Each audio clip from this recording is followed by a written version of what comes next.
রমজান মাস শেষ হয়ে গেল, সামনে আসছে শাওয়াল মাস। শাওয়াল মাসের মধ্যে 6টি রোজা আছে। কয়টি? কথা বলেন না, কয়টি রোজা? আপনি যদি 10% করে ধরেন, 30টা রোজা যদি হয়, কয়টা রোজা? 30টা রোজা যদি আমরা পাই রমজান মাসে, একটার 10% করে যদি বেশি ধরি, কমায়া ধরলাম, তাহলে আপনার 30টা রোজার কারণে 300 দিনের কাফারা হয়ে গেল। সুবহানাল্লাহ বলে না কেন? কতদিন? আরো জোরে। আরো কিন্তু 1 বছর পড়তে আরো কয়টা দিন বাকি আছে? কথা বলে না কেন? আরো 5 দিন, ঠিক কিনা বলেন? কথা কয় না কেন? আরো জোরে। 5 দিন, 365 দিন না? কতদিন? আল্লাহর হাবিব সরকারে মদিনা তিনি বন্ধু বলে দিয়েছেন, তুমি যদি রমজান মাসে রোজাগুলো রাখার পরে শাওয়াল মাসে যদি 6টা রোজা রাখতে পারো, কয়টা রোজা? তাহলে তুমি পরিপূর্ণ একটি বছরের ফয়সালা আল্লাহর কাছ থেকে নিয়ে নিতে পারবে। জোরে জোরে কোন সুবহানাল্লাহ। বলে হুজুর, আমি শাওয়াল মাস ছাড়া কত মাস? কত মাস? শাওয়াল মাস ছাড়া, রমজান মাস ছাড়া অন্য কোন মাসে রোজা রাখবো? আল্লাহ রাসূল বলেছেন, প্রত্যেকটা চাঁদের 13, 14, 15। কয়দিন? চাঁদের 13 তারিখ, 14 তারিখ, 15 তারিখ তোমরা রোজা রাখবে। আল্লাহ রাসূল আমাদেরকে জানিয়ে দিয়েছেন, ঠিক কিনা বলেন?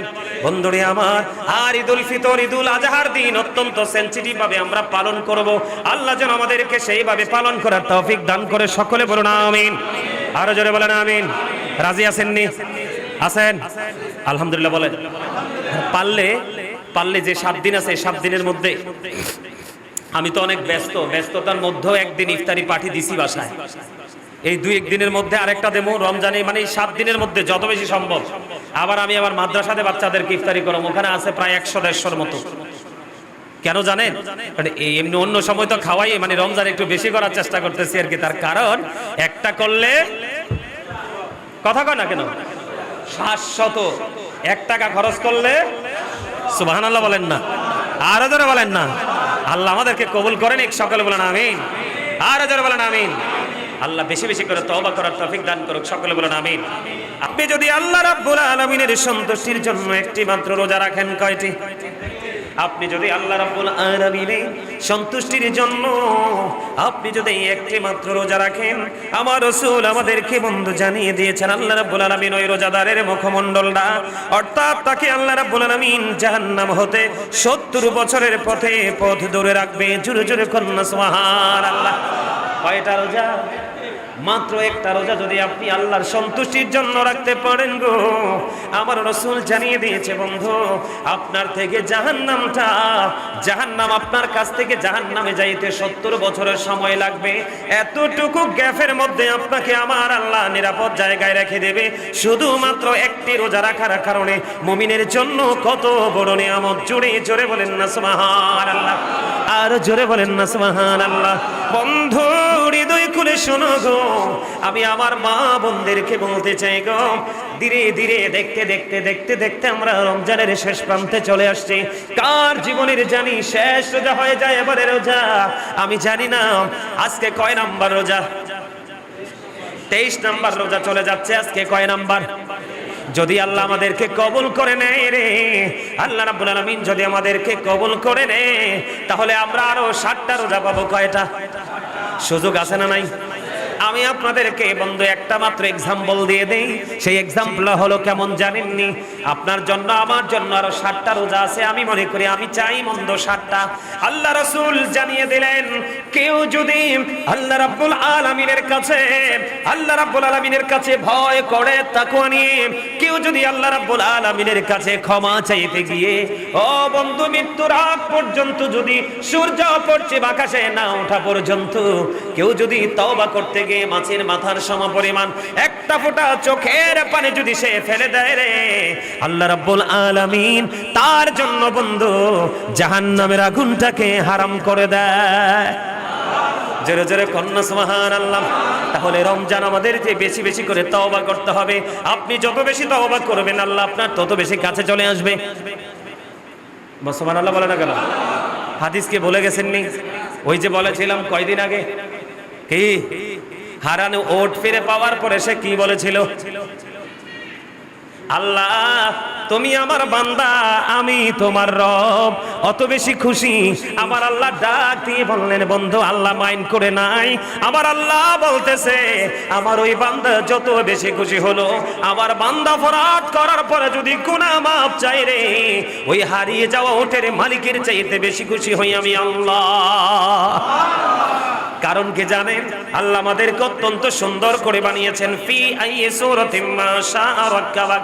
আল্লাহ সূরা 3 বলেছেন লাকাদ খালাকনাল ইনসানা ফি আহসানি তাকওয়িম। জোরে জোরে বলেন আল্লাহু আকবার। তাহলে এই জন্য আমি আপনাদেরকে বলবো, এই যে রমজান মাস বাকি 23টা রোজা আজকে চলে যাচ্ছে, তওবা করতে পারেন নাই, বাকি যেই দিনগুলো আছে প্রত্যেকটা নামাজের ফরজের পরে তওবা করবেন, আল্লাহর কাছে ক্ষমা চাইবেন। মালিক, শয়তানের ধোঁকায় পড়ে অন্যায় করেছি, রমজান মাসে অন্যায় থেকে দূরে থাকতে পারি নাই, কারণ 11 মাসের চর্চা তো সহজে বলা যায় না। কথা কয় না কেন? 11 মাসের নোংরামি সহজে বলা যায় না। আল্লাহর কাছে ক্ষমা চাইবেন, আল্লাহ রাব্বুল আলামিন ক্ষমা করে দিবে। জোরে জোরে কন্যা সুবহানাল্লাহ। বন্ধুরে আমার, রোজাদার যারা সত্যিকারের রোজাদার, দুইটা অপশন আছে আমাদের মাঝে। দল কয়টা? দল হলো দুইটা। ও বন্ধু, দল হলো দুইটা। একটা বন্ধু রোজা আজকে চতুর্থ জুম্মা, একটা দলের মধ্যে সারাক্ষণ একটা কন্টিনিউয়াস একটা ঘন্টা বাজতেছে, ঈদ তো কাছে চলে এসেছে। এটা কিন্তু রোজাদার না, না না, এটা বন্ধু রোজাদার না। যেটা ভাবতেছে ঈদ তো খুব কাছে চলে আসছে, কিন্তু আরেকটা রাতের অন্ধকারে নির্জনে বন্ধু চোখের পানি ফালাচ্ছে, মালিক রে দেখতে দেখতে আজকে তো রোজাগুলো শেষ হয়ে যাচ্ছে, আমার রোজা কবুল হলো কিনা। যার রোজা কবুল হলো তার জন্য হলো বন্ধু ঈদুল ফিতর, যার রোজা কবুল হলো না তার জন্য ঈদুল ফিতর না। ও বন্ধু, আমরা সবাই জানি ঈদের দিন, কিন্তু আসমানে এই দিনটাকে ঘোষণা করা হয়েছে পুরস্কার বিতরণের দিন। সরজরে কন্যা সুবহানাল্লাহ। আমি আপনাদেরকে বলে দেই, যখন ঈদগাহের দিকে রওনা হবেন, কোন দিকে? ঈদগাহের দিকে যখন রওনা দিবেন, সবাই তাকবীরে তাশরিক দিতে যাবেন। আল্লাহু আকবার, আল্লাহু আকবার, লা ইলাহা ইল্লাল্লাহু, আল্লাহু আকবার, আল্লাহু আকবার, লিল্লাহিল হামদ বলতে বলতে বলতে বলতে একটি রাস্তায় ঈদগাহের দিকে যাবেন। ঈদের নামাজ শেষ করার পরে অন্য রাস্তা দিয়ে বন্ধু বাড়িতে পৌঁছে যাবেন। আমার রাসূল বলে দিয়েছেন, তুমি একটি রাস্তায় যাবে, আরেকটি রাস্তায় তুমি বাড়ি ফিরবে। যদি তুমি সত্যিকারের রোজাদার হও, ঈদের নামাজ শেষ করার পরে তুমি নিষ্পাপ হয়ে তোমার গন্তব্যে পৌঁছাবে। সুবহানাল্লাহ বলেন না কেন? ঈদের দিনে আপনার আমার জন্য কিছু স্পেশাল কাজ আছে, বলবনি? কথা বলে না কেন? স্পেশাল কিছু কাজ আছে বন্ধু। আমার রাসূল ঈদুল ফিতরের নামাজ রোজার ঈদের দিনে বেজর খেজুর খেয়ে যেতেন। তাহলে আমরাও বেজর খেজুর খেয়ে ঈদগাহের দিকে যাব, ঠিক কিনা বলেন?